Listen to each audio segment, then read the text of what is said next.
Okay, today we're going to introduce radians. This is just a different way to measure an angle. It has to deal with how we cut up a full circle.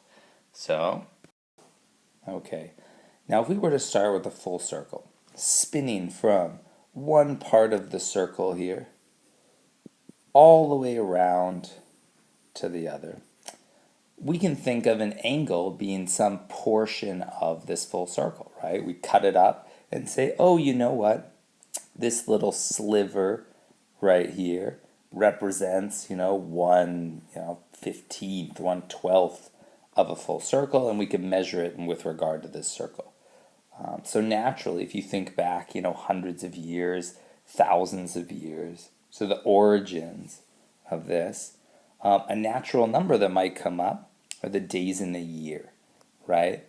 So you have your summer harvest of so many good foods, right? And then all of a sudden the weather turns a little cold or a little wetter. You head into, winter months. And then all of a sudden you come out the other side, back at summer. Great warm weather, foods being harvested. Now, this summer cycle, summer to summer, would take around 365 days.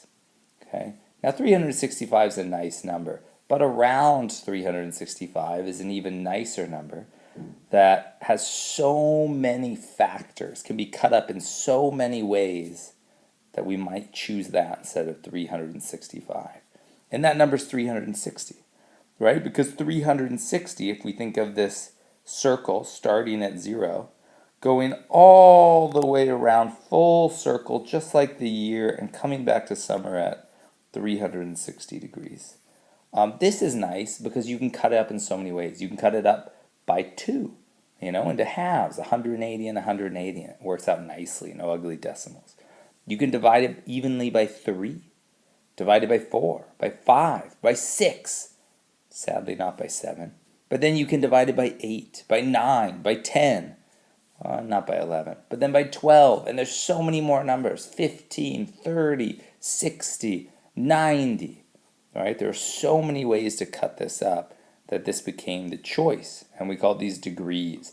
And it just means out of the 360 degrees that we arbitrarily, almost arbitrarily chose to be a circle, how many of those slices are there? Oh, there's, 47.62 of those slices, right? So 46.62 degrees, okay?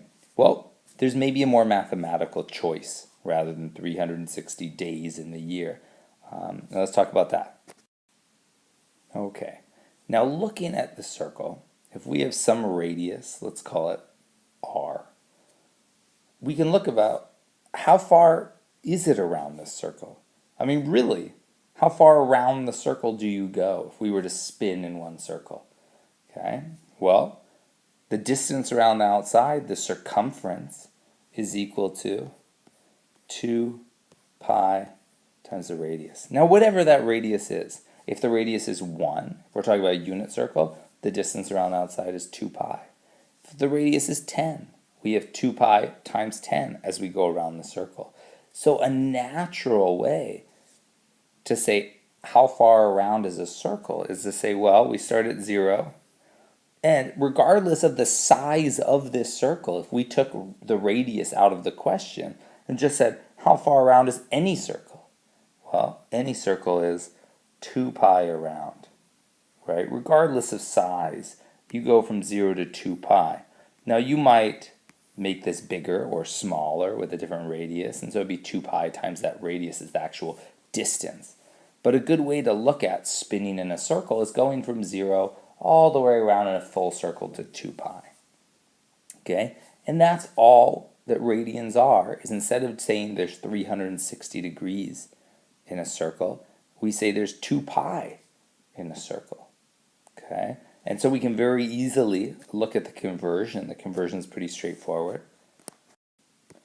We can say, okay, a full circle is 360 degrees, which is equal to 2 pi radians. Okay, well, this is easy. Let's divide both sides by 2. Okay, and what we get is that pi radians is just equal to 180 degrees. And that's going to be our conversion. That's the way we're going to convert from degrees to radians, or from radians to degrees. Okay, so let's do a few example problems converting one to the other, or just even measuring an angle. Okay, so here's an example. We're given some problems in degrees and we're asked to convert them to radians. All right, so we start and we say, well, we have 300 degrees. Okay, and if you've ever done a unit conversion in science, this is very similar. We say, okay, well, let's multiply it by, and we're going to, on the bottom, put our degrees so it cancels out. And then on top, we're going to be putting our radians. So after our degrees cancel out, we're left with our radians. So what equivalent values do we have for radians and degrees? Well, we say we could divide by 180 degrees, which is the same thing as pi radians. So we get 300 pi over 180. Okay, and then we just got to reduce that. Well, we can divide it by 10, and we get 30 over 18.